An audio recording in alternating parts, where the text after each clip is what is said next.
उद्धव आणि राज ठाकरे यांच्यासोबत शरद पवार देखील 1 नोव्हेंबर रोजी मतचोरीच्या विरोधात एकत्र येतील आणि मुंबईत निवडणूक आयोगाविरोधात निषेध मोर्चा काढतील।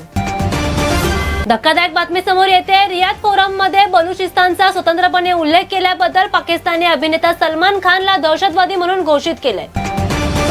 शिंदे गट हा चोरलेला पक्ष आहे, त्याचे पाय लटकत आहेत असं संजय राऊत यांनी दिल्लीला गेलेल्या उपमुख्यमंत्री एकनाथ शिंदे यांना टोमणे मारलेत। चर्चगेट जवळ बांधलेल्या अनधिकृत झोपड्यांबद्दल जनतेचा रोष वाढलाय। स्थानिकांनी बीएमसीच्या सतर्कतेबद्दल प्रश्नचिन्ह उपस्थित केलंय।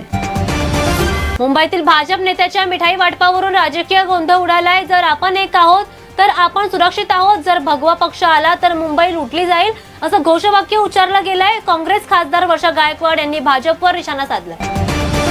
पनवेलहून कर्जतला पोहोचण्यासाठी फक्त 1 तास लागेल। रेल्वे कॉरिडॉर प्रकल्प अंतिम टप्प्यामध्ये आहे आणि नवीन रेल्वे लाईन मार्च पर्यंत कार्यान्वित होईल।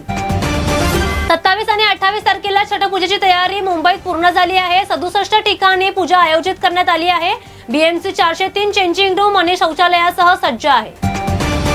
कल्याण डोंबिवलीमध्ये वाढत्या बेकायदेशीर कृत्यांविरुद्ध पोलिसांची कारवाई।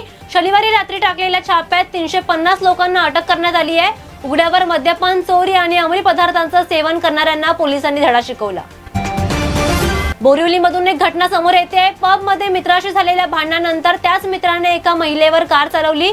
जखमी महिलेला रुग्णालयात दाखल करण्यात आलाय। पोलिसांनी इव्हेंट मॅनेजर विनीत शंकरलाल भैया यांना अटक केली आहे। गाडी चालकाकडून दंड घेतल्यामुळे संतप्त झालेला व्यक्ती शनिवारी संध्याकाळी विधान भवनाबाहेर झाडावर चढला। त्याला शांत करण्यासाठी पोलिसांना खूप मेहनत घ्यावी लागली। मुंबईत आज पाऊस पडेल, कारण मान्सून मागे हटत नसल्याने मुंबईकरांच्या त्रासामध्ये आता भर पडली आहे। हवामान खात्याने पुढील 2 दिवस हलक्या पावसाचा अंदाज वर्तवला आहे।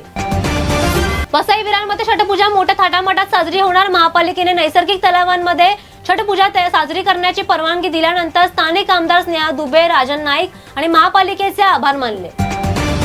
ठाण्यात एक विचित्र घटना घडली आहे। दिवाळी पार्टी आयोजित करण्यास नकार दिल्याबद्दल 3 जणांनी मुकेश चौबे यांच्यावर धारदार शस्त्रांनी हल्ला केला। जखमी व्यक्तीच्या तक्रारीवरून भिवंडीतील नारपोली पोलीस ठाण्यामध्ये गुन्हा दाखल करण्यात आलाय।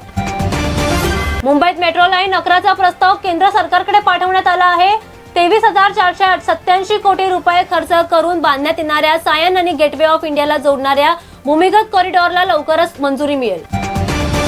ती मला लैंगिक संबंध ठेवण्यास म्हणायची आणि नंतर तिच्याशी लग्न करण्यासाठी त्याच्यावर दबाव आणत होती। आरोपीच्या या दबावानुसार सातारा डॉक्टर प्रकरणात एक नवीन वळण आलंय। दिवाळीच्या सुट्ट्यांमुळे मुंबई पुणे एक्सप्रेसवेवर मोठी वाहतूक कोंडी झाली आहे। वाहतूक पोलीस नियंत्रणात गुंतलेत। मुंबई पोलिसांची मोठी कारवाई। घरफोडी प्रकरणी वडील आणि मुलाला अटक करण्यात आली आहे। आरे कॉलनीतील बंगल्यात घरफोडीनंतर अयूब खान आणि शहीद खान यांना अटक केली आहे। त्यांच्याकडून 47.65 लाख रुपयांचे दागिने जप्त केले।